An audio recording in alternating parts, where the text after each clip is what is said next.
The village of Oakhaven was a quiet place. It sat right at the edge of a great, dark forest.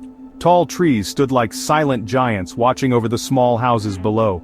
As the sun began to set on this cool evening, long, thin shadows stretched across the cobbled streets like spooky fingers. The air grew chilly, and smoke curled from the stone chimneys of the cottages, rising into the purple sky. The village was usually peaceful at this time of day. Families would be inside, eating their supper and getting ready for the night. But tonight, something felt different. A strange quiet had settled over Oakhaven, a quiet that was heavy with worry. Noah walked through the village, pulling his coat tighter around him. The setting sun painted the clouds in shades of orange and pink, but the beautiful colors did not make him feel warm. He could feel the eyes of the forest on him, and a shiver ran down his spine. The trees seemed to lean closer, their branches like twisted arms reaching out. Every little sound made him jump. The rustle of leaves, the hoot of a distant owl, the creak of a swinging sign above the baker's shop. He was on his way to his best friend Elias's house, but a growing sense of unease filled his heart with every step he took. The villagers stood in small groups outside their homes, their faces etched with concern.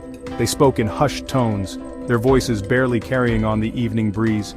Old Man Hemlock, who had lived in Oakhaven his whole life, pointed a shaky finger towards the dark line of trees. He muttered about the dangers that lurked within the deep woods, stories that all the children had heard but never truly believed until now. The whispers followed Noah as he walked, words like lost and forest floating in the air, making the knot of fear in his stomach tighten even more. He finally reached Elias's cottage, a small, welcoming house with a bright blue door.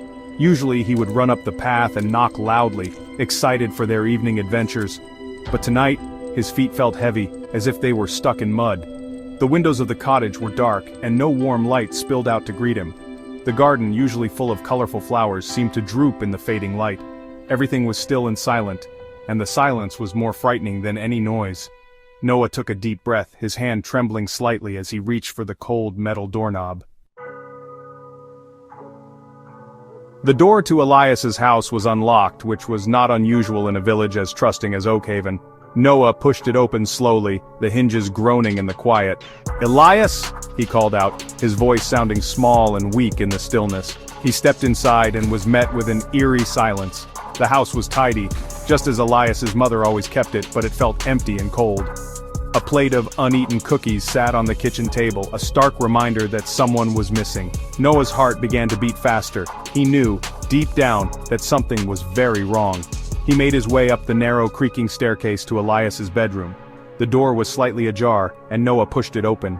The room was just as he had always known it, yet it felt completely different.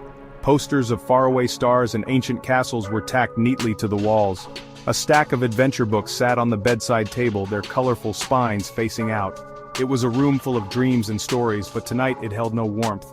The air was still and heavy, and a faint, cool draft seemed to come from the window, which was cracked open just a little. Noah looked around, his eyes scanning every corner for a clue, for any sign of his friend. Elias's school backpack was slumped in a corner, its zipper half open, as if it had been dropped in a hurry. His favorite blue jumper was folded neatly on the end of his bed, waiting to be worn. Everything was in its place, and that was what made it so strange. It was as if Elias had simply vanished into thin air, leaving everything behind. There was no note on the desk, no sign of a struggle, nothing to explain where he could have gone. A feeling of deep worry washed over Noah. He sat on the edge of Elias's bed, the silence of the room pressing in on him. He could hear the faint murmur of the villagers outside, their voices a low hum of anxiety. He imagined their worried faces and heard their whispers about the forest. They believed Elias had run away, that the dark woods had called to him. But Noah knew his friend. Elias was brave, but he was also careful. He would never go into the forest alone, not after dark. Noah knew there had to be another reason for his disappearance. As darkness fell completely, the village seemed to shrink away from the towering forest. Lanterns were lit, casting wobbly pools of yellow light on the paths, but they did little to push back the deep shadows. From Elias's window, Noah could see the villagers pointing towards the woods. Their gestures were sharp and fearful, as if the forest itself was a monster that had swallowed his friend. "He's run off, that one," he heard a woman say to her neighbor. "Always had his head in the clouds, dreaming of adventures. The forest has taken him." The words were like sharp stones hitting Noah's heart. The whispers grew louder, spreading from house to house like a creeping vine. Everyone seemed to have the same idea. They thought Elias, with his love for stories of knights and hidden treasures, had finally decided to live out one of his own tales. They pictured him marching bravely into the darkness, a wooden sword in his hand, searching for a made-up kingdom. But Noah knew better. He remembered the stories Elias told, but he also remembered the fear in his friends' eyes whenever they talked about the truly deep parts of the woods, the places where the sunlight never touched the ground. Later that night, unable to sleep, Noah crept out of his own house. The village was silent now, everyone locked safely inside. Armed with a flashlight, he made his way back to Elias's empty cottage. He had to find something, anything that the adults had missed. He couldn't just accept that his friend was gone. The beam of his flashlight cut through the darkness as he entered the house again, his footsteps echoing in the empty space. The house felt even colder and more mysterious in the dead of night, and every creak and groan of the old building made him freeze. He went back up to Elias's room, the steady beam of his flashlight dancing over the familiar posters and books. He started his search again, more carefully this time. He looked under the bed, his light revealing nothing but dust bunnies and a lost toy soldier. He checked inside the backpack, finding only school books and a half-eaten apple. He ran his hands along the walls and checked under the rug. Nothing. A wave of despair washed over him. Maybe the villagers were right. Maybe Elias had just run away, leaving no trace behind for anyone to follow. Just as he was about to give up, his flashlight beam landed on the large wooden bookshelf against the far wall. It was filled with books, old and new. Noah had looked at the books before, but now he noticed something odd. The bookshelf seemed to be pulled away from the wall just a tiny bit, a gap so small you would miss it if you weren't looking closely. His heart skipped a beat. He pushed his fingers into the gap and pulled. The heavy bookshelf moved with a low groan, scraping against the wooden floor and revealing a dark square space on the wall behind it. Taped to the wallpaper was a piece of old yellowed paper. It was folded neatly into a small square. Noah's hands were shaking so much that he could barely pull it from the wall. This was it. This had to be the answer. He carefully unfolded the paper, his flashlight beam trembling as he held it steady. It wasn't a letter, but a map.